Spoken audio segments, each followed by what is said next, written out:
Global Nepal, विश्वभरका खबर। बढ्यो नेपालको भूभाग, लिम्पियाधुरा सहित 335 वर्ग किलोमिटर भूमि अब नेपालको नक्सामा। नेपालको अध्यावधिक नक्सा स्वीकृत गरेको छ। दर्शक महानुभाव नमस्कार, म शङ्कर भुषाल। तपाईँ ग्लोबल नेपाल हेर्दै हुनुहुन्छ। दर्शक महानुभाव, सरकारले पश्चिम नेपालको उत्तरी भागमा रहेको लिम्पियाधुरा समेत समेटेर नयाँ राजनीतिक नक्सा जारी गरेको छ। भूमि व्यवस्था, सहकारी एवं गरिबी निवारण मन्त्री पद्मा अर्यालले आइतबार पेश गरेको लिम्पियाधुरा सहितको नयाँ नक्सा सोमबार बसेको मन्त्री परिषद बैठकले पारित गरेको हो। अब नेपालको नक्सामा भारतले अतिक्रमण गरेको लिम्पियाधुरा, लिपुले, कालापानी क्षेत्रको करिब 335 वर्ग किलोमिटर जमिन समेटिनेछ, जुन यसअघिको नक्सामा थिएन। नयाँ नक्सा अनुसार संविधानको निशाना छाप रहेको अनुसूची पनि संसदबाट संशोधन गरिने भएको छ।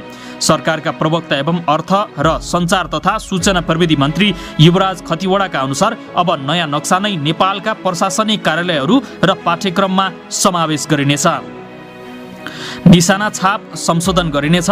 सरकारले तयार गरेको प्रतिवेदन अनुसार पुरानै नक्सामा समेटिएको कालापानी क्षेत्रको 60 वर्ग किलोमिटर भूमि भारतले अतिक्रमण गरिरहेको छ।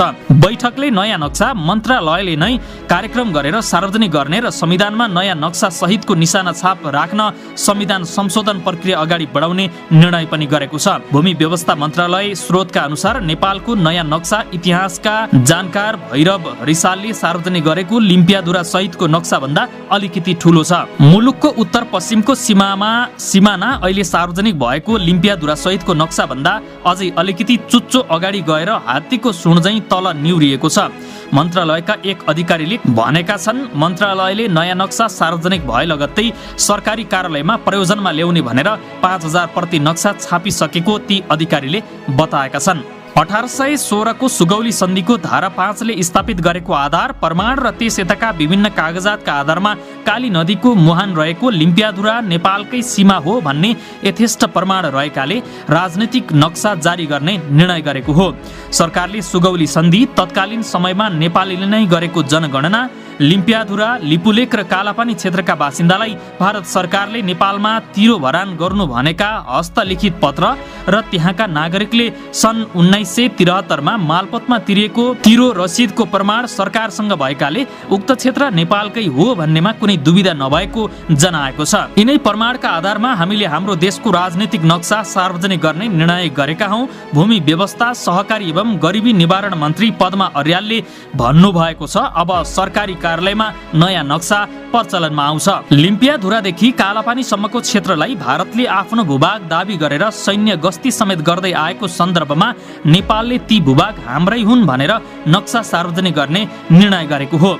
नेपालको संविधानको धारा 4 को उपधारा 2 को क मा संविधान प्रारम्भ हुँदाको बखतको क्षेत्र र ख मा संविधान प्राप्त भएपछिको क्षेत्रलाई नेपालको क्षेत्र मानिनेछ भन्ने उल्लेख छ। संविधान सभा अध्यक्ष सुभाष चन्द्र नेवाङ नेपालको मिचिएको भूमि कालान्तरमा फिर्ता गर्छौं भन्ने हेतुले संविधानमा उक्त व्यवस्था गरिएको सम्झिन्छन्।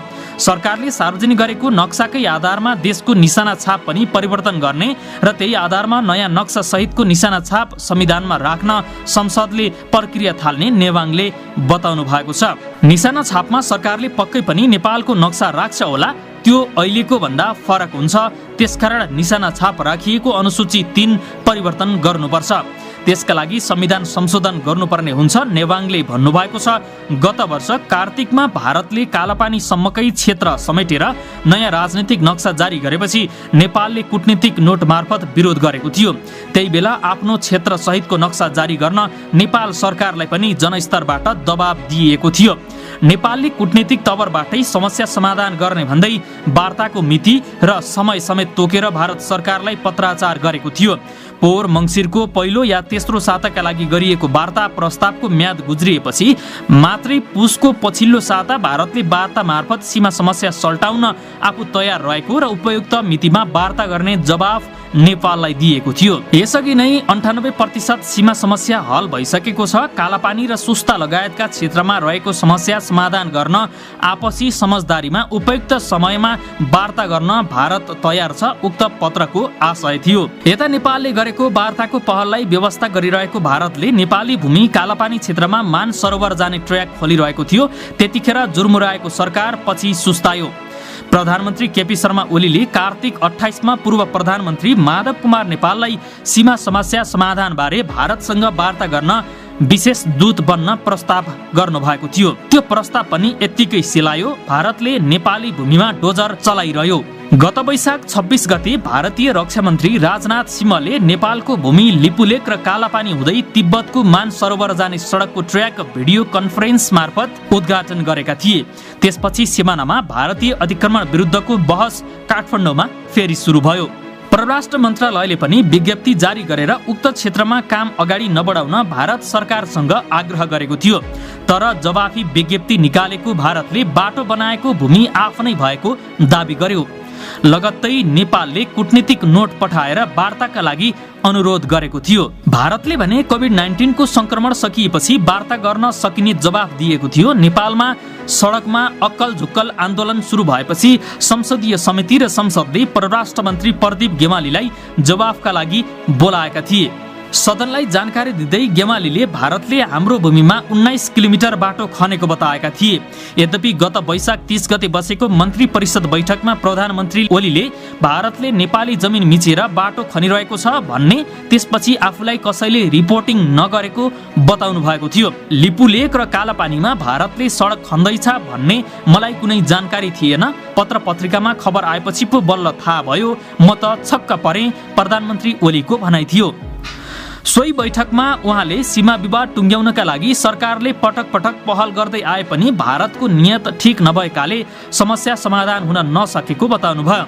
भारतका लागि नेपाली राजदूत निलाम्बर आचार्यले नेपाली भूमि अतिक्रमण गरी सडक बनाएको बारेमा इपिजीका तत्कालीन भारतीय पक्षका सदस्य भगत सिंह कोसियारी हाल महाराष्ट्रका गभर्नरसँग वार्ता गरेको भए पनि सकारात्मक जवाफ नआएको बताइएको थियो।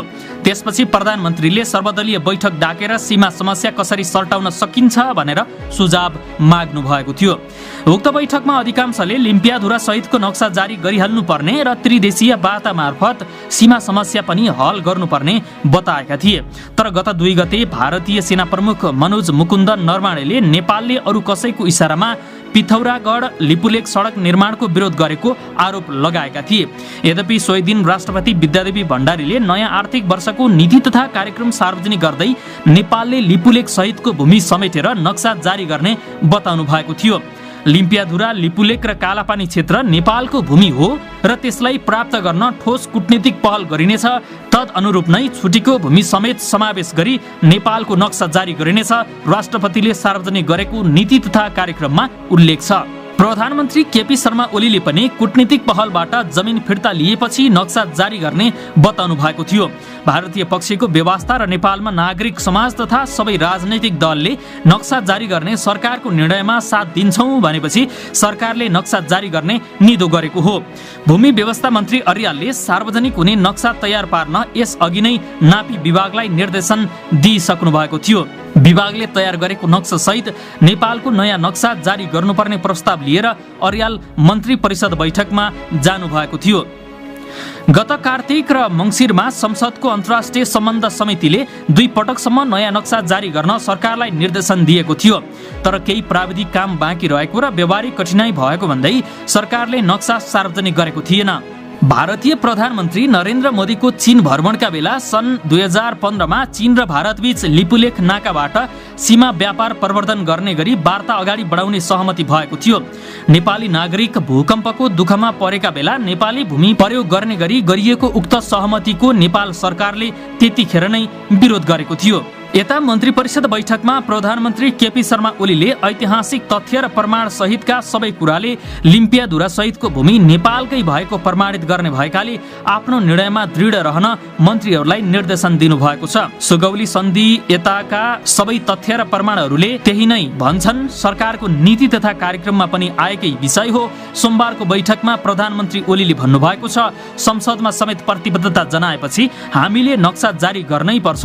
यो बेलामा डराउनु पर्ने कुनै आवश्यकता छैन। उहाँले आफूले नक्सा जारी गर्ने जायज निर्णय गरेकाले भूमि फिर्ता गर्ने सम्बन्धमा भारतसँग प्रभावकारी कूटनीतिक पहल कदमी अगाडि बढाउने पनि बताउनु भयो। यो जायज कुरा हो। संयमता साथ दृढ भएर कूटनीतिक पहल कदमी अगाडि बढाउनु पर्छ, उहाँले बैठकमा भन्नुभयो। ओलीले कालापानी नाकाबारे त्रिपक्षीय वार्ता गर्नुपर्ने विषय पनि बैठकमा उठाउनु भएको छ। चीनले उक्त नाकालाई बृहत्तर नाकाका रूपमा विकास गर्न खोजेको होइन भन्ने जवाब दिएको छ। प्रधानमन्त्री ओलीको ब्रिफिङ उद्धृत गर्दै एक मन्त्रीले भनेका छन्, परम्परागत व्यापारिक एवं धार्मिक नाकाका रूपमा विकास गर्छौं भनेर हामीलाई भनेको छ, त्यसका लागि त्रिदेशीय संवाद गर्नुपर्छ। मन्त्री अर्यालका अनुसार पहिले कतिपय सरकारी कार्यालयमा लिपुलेख र कालापानी पनि नभएका नक्सा टाँसिएका थिए। त्यो थाहा पाएपछि मन्त्री अर्यालले सबै मन्त्रालयका सूचना अधिकारीलाई राखेर नापी विभागको आधिकारिक नक्सा थप्न निर्देशन दिनुभएको थियो। अहिले सबै सरकारी कार्यालयमा नेपालको संविधानमा भए अनुसारकै नक्सा छन्, तर तिनमा कालापानी र लिपुलेख भए पनि लिम्पियाधुरा थिएन उहाँले भन्नुभयो। यसैले लिम्पियाधुरा सहितको नक्सा सार्वजनिक गर्नका लागि आवश्यक प्रमाण खोज्न थाल्यौं। 2075 भदौ 24 गते लिम्पियाधुराको विषयबारे मन्त्री अर्यालले नेकपा सुदूरपश्चिम इन्चार्ज भीम ब्रावल र नेकपाका दार्चुला सांसद गणेश ठगुन्ना सहित छलफल गर्नुभयो। ठगुन्नाले लिम्पियाधुरा दार्चुलाकै क्षेत्र हो भनेर निवेदन दिएपछि मन्त्रालयको तोक लागेर त्यस विषयमा थप खोज गर्न नापी विभागलाई भनिएको थियो। सुगौली सन्धि यताका सम्पूर्ण सर्वेक्षण र प्रमाणका आधारमा प्रतिवेदन बनाइयो। त्यो बीचमा मन्त्री अर्यालले सीमा बचाउ आन्दोलनका भैरव रिसाल सहितको टोलीसँग संवाद गर्दा रिसालले अहिले सार्वजनिक भएको लिम्पियाधुराको चुच्चो सहितको नक्सा लिएर आएका थिए। पहिले उनीहरूले दिएको नक्सामा चुच्चो मात्रै छ, तर यसमा भने त्यही चुच्चो अलिकति अगाडि गएर हात्तीको सुँड जस्तो तल नुगेको छ। मन्त्रालयका अधिकारीले भनेका छन्, नापी विभागबाट तथ्य प्रमाण सहितको नक्सा आएपछि मन्त्रालयले परराष्ट्र मन्त्रालयसँग पनि समन्वय गरेर नक्सा सार्वजनिक गर्ने निर्णय गर्यो। मन्त्रालयले सहमति जनाएको पत्र भूमि व्यवस्था मन्त्रालयमा पठायो। यता नेपाल सरकारले आफ्नो नक्सा तयार पारिरहेका बेला गत कार्तिक दोस्रो साता भारतले लिम्पियाधुरा, लिपुलेख, कालापानी सहितको राजनैतिक नक्सा सार्वजनिक गर्यो। त्यसपछि नेपालले भारतसँग बारम्बार वार्ताको पहल गर्यो। दुवै देशबाट सर्वे टोली गठन गरेर देशको सीमा नाप्ने काम भयो। सर्वे टोलीले रिपोर्ट दिइसके पछाडि मन्त्रालय नक्सा जारी गर्न तन तयार भएर बसेको थियो। वार्ताको पनि पहल भएकाले स्थिति थप नबिग्रियोस् भनेर त्यतिखेर त्यो काम रोकियो। तर नेकपाको सचिवालय, स्थायी कमिटी र केन्द्रीय कमिटीले समेत नयाँ नक्सा जारी गर्न र त्यही नक्सा पाठ्यक्रममा समावेश गर्न सरकारलाई निर्देशन दिएका थिए। संसदीय समितिले पनि पोहोर नै नयाँ नक्सा ल्याउन भनेको थियो। यद्यपि हामी भारत संवादमा आएर नक्सा हाम्रो भूमि हामीलाई छोडिदेला भन्नेमा थियौं, एक मन्त्रीले भनेका छन्। तर झनझन पेल्न थालेपछि अब हाम्रो तर्फबाट पनि आवश्यक पहल हुनै पर्छ भन्ने निष्कर्षमा पुगिएको छ। भारतले बखेडा गर्यो भने मुद्दा अन्तर्राष्ट्रियकरण हुन सक्छ। नेपाल सरकारले बारम्बार अनुकूलतामा नक्सा सार्वजनिक गर्छौं भनिरहे तापनि भारतले कालापानी समेत मिचेर बाटो बनाएपछि नेपाल सरकार पनि त्यही अनुरूप अगाडि बढ्नुपर्ने निष्कर्षमा पुगेको हो। यसअघि गत मङ्सिरमा पनि नयाँ नक्सा जारी गर्ने प्रस्ताव मन्त्री अर्यालले प्रधानमन्त्री समक्ष गर्नुभएको थियो। तर कूटनीतिक पहलबाटै समस्या समाधान गर्नुपर्ने प्रधानमन्त्रीको भनाइ थियो। यसपालि भने हामी सफल भयौं, दोस्रो प्रयासमा नक्सा जारी गर्ने प्रस्ताव पारित भयो, मन्त्री निकट स्रोतले बताएको छ।